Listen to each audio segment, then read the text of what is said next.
Estamos estudando, para quem não sabe ainda, a história da igreja, acho que a maioria sabe, e nós não conseguimos terminar completamente o terceiro período, que vai do ano 1000 ao ano 1500, porque faltou só o finalzinho, que é o fechamento da Idade Média, o ocaso da Idade Média, né? O declínio da Idade Média, o fim da Idade Média. Isso a gente não tratou. É bem rapidinho, é só para a gente dizer o que vai acontecer e por que o mundo vai mudar. Por que vai deixar de ser Idade Média, certo? Isso é interessante a gente falar, porque tem influência sim na chegada da Reforma. Deus usa até mesmo a cultura, o mundo secular ele usa para levar a sua igreja numa determinada direção. Isso nós vamos ver agora. Então, vamos tratar disso primeiro, depois a gente passa para a última parte, então, dos últimos 500 anos. Vamos falar do ocaso da Idade Média.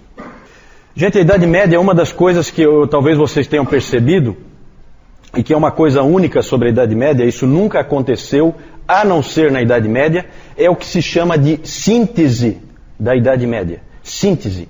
Tudo é unido. Na Idade Média, tudo é uma coisa só. A teologia e o conhecimento humano andam juntos. A cultura anda junto com a igreja. O governo anda junto com a igreja, que anda junto com o cristianismo. Tudo está unificado. Tudo em torno do cristianismo. Então isso é o que é chamado de síntese da Idade Média. Isso aí aconteceu só uma vez na história, só na Idade Média, e eu acho que não vai acontecer nunca mais. Essa união de tudo, certo?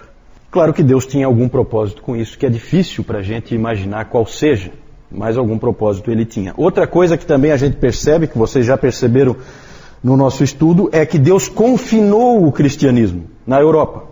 O que ele queria com isso?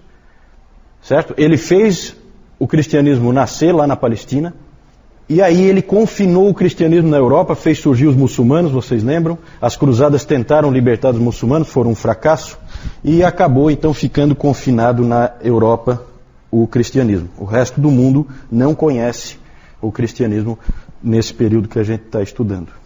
Também Deus tem algum propósito com isso, e lá Deus vai fazer coisas impressionantes, como a gente vai ver hoje.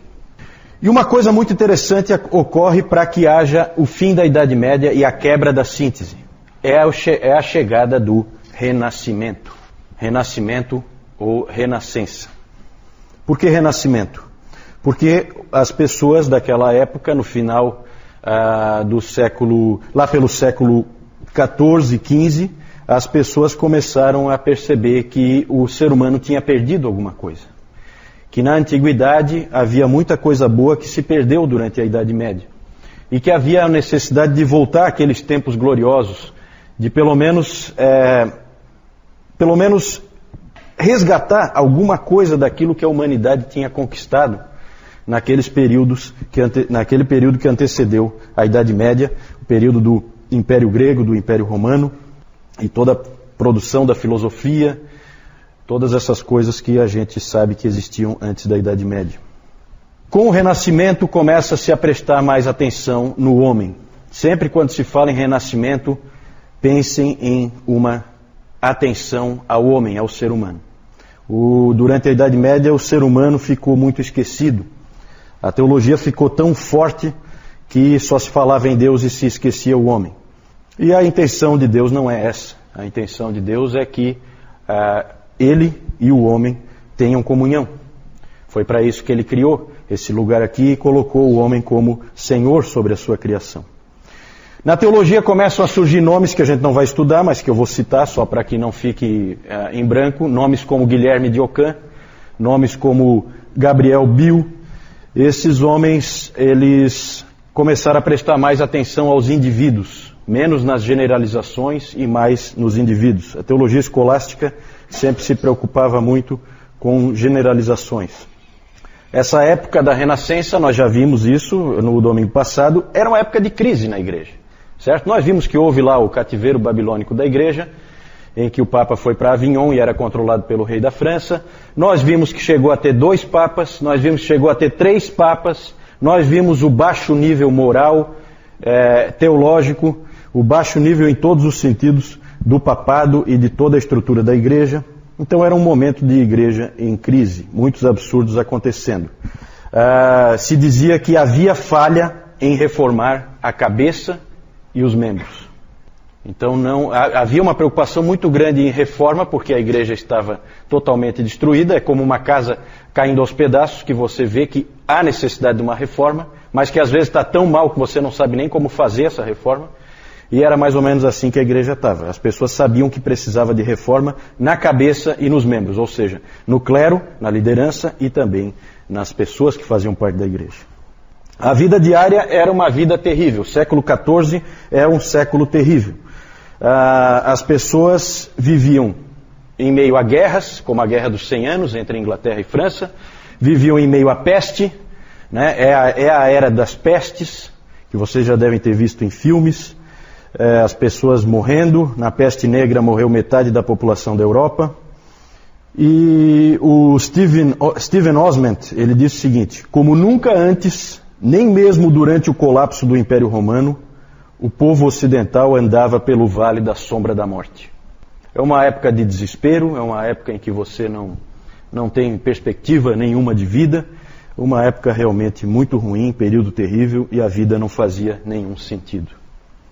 E ali, nesse contexto, então, surgiu o Renascimento. Ele começou na Itália, no século XIV, se fortaleceu no século XV e foi para o norte, mais ao norte da Itália, no século XVI. É exatamente mais ao norte da Itália e no século XVI que nós vamos ter a Reforma. Então o Renascimento ele tem ligação com a Reforma e nós vamos ver isso com bastante clareza hoje. No movimento do Renascimento, então, aquela vontade de voltar a épocas mais gloriosas, a épocas em que houve uma preocupação maior com as pessoas, então surgiu esse slogan que eu coloquei aí, ad fontes. Os intelectuais começaram a dizer, nós temos que voltar às fontes, nós temos que voltar ao conhecimento antigo. E aí houve novamente um interesse pelos escritos dos antigos, pelos escritos de Homero, pelos escritos de Platão, pelos escritos de Aristóteles, pela própria Bíblia, pelos manuscritos da Bíblia, os mais antigos, um desejo de voltar às fontes originais. Aí, com isso, se fortaleceu o estudo das línguas, se fortaleceu o estudo das literaturas, e aí surgiram os humanistas. Depois nós vamos falar um pouquinho mais dos humanistas, certo? Humanistas, depois eu vou explicar melhor, não tem o mesmo sentido que tem para nós hoje, certo? Hoje para nós tem uma conotação negativa, não é esse sentido o que havia naquela época.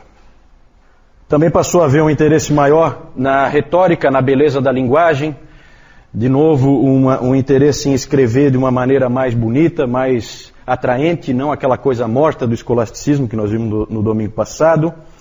E, claro que isso vai ter um impacto na teologia também, porque as pessoas começam a escrever diferente, e os reformadores escrevem diferente dos teólogos escolásticos. Mudam também as artes, muda a arquitetura, o homem volta a ter valor, então começam a surgir construções, né, Adriana? Começam a surgir nessa época construções com proporções humanas. Então você começa a ver capelas com alturas mais adequadas ao ser humano, certo? Porque antes disso, na Idade Média, se fazia catedrais gigantescas em que o pé direito era absurdo, como dá para ver ainda hoje, para dar aquela ideia de que ali é um lugar em que Deus está, então é colocado bem lá em cima. Isso mudou, houve transformação nas artes, houve transformação na arquitetura. Depois vou mostrar alguns exemplos para vocês. O exemplo melhor para a gente fixar é a estátua de Davi do Michelangelo. Porque o que o Michelangelo fez quando ele fez aquela estátua de Davi? Ele fez um homem com uma cabeça e mãos desproporcionais. Claramente desproporcionais. Isso é proposital. Certo? Por quê? Porque ali há o quê? A valorização, novamente, do ser humano. No seu intelecto e na sua capacidade de produzir. Certo? Não pensemos, como algumas pessoas pensam, que os humanistas e que o renascentismo era anti-Deus. Ele não é anti-Deus. Ele é a favor do homem. Ele não é contra Deus. Certo? Algumas pessoas elas confundem o renascimento com o iluminismo. O iluminismo, esse sim, esse a gente pode dizer que foi um movimento contra Deus. O renascimento, não. Vamos ver aí algumas ilustrações. Na Idade Média, por causa do clima que as pessoas tinham, a arte era comumente era assim, ó. Muitos esqueletos, era comum ter a dança da morte, Por quê? Porque era a época da peste. Ali uma foice, né, para ceifar vidas. Então só pela arte você já tem uma ideia de qual era o clima dessa época, antes de vir o Renascimento. Com o Renascimento muda bastante. Tenho aí, eu não entendo de arte, mas a gente conhece, né, algumas obras renascentistas. Ali em cima então o Michelangelo, né, uma figura dele aí. Ali o que eu falei no domingo passado, né, que o Michelangelo, quando pintou isso aqui na Capela Sistina, que é a pintura do julgamento final, o único livro que ele tinha com ele eram os sermões do Savonarola. Então se diz que essa pintura é uma pintura com influência de Savonarola. Ali é interessante, não dá para vocês verem aí, mas sempre tem esses fatos pitorescos, né?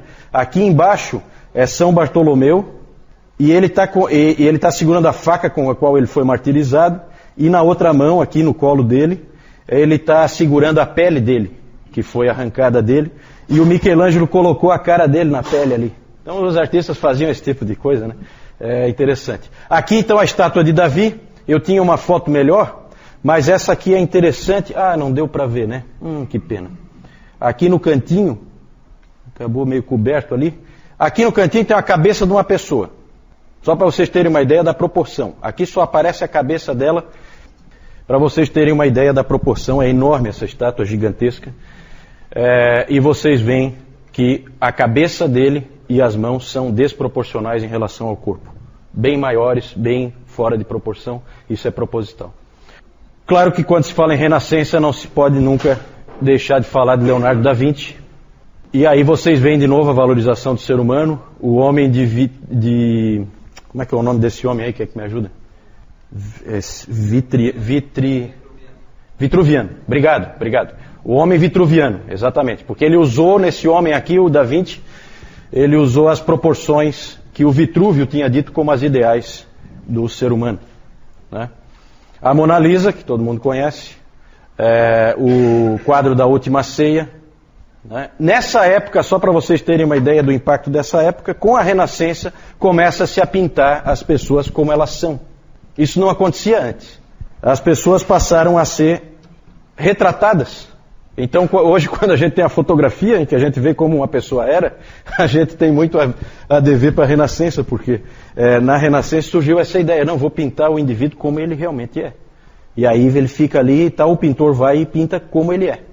Então daqui para frente as figuras que a gente vê são como a pessoa era realmente, diferente das figuras que a gente viu até agora, que eram mera imaginação, né? Então é isso. O Renascimento é importante, nós vamos voltar um pouco nele, agora quando a gente vai falar da Reforma e da Igreja Moderna.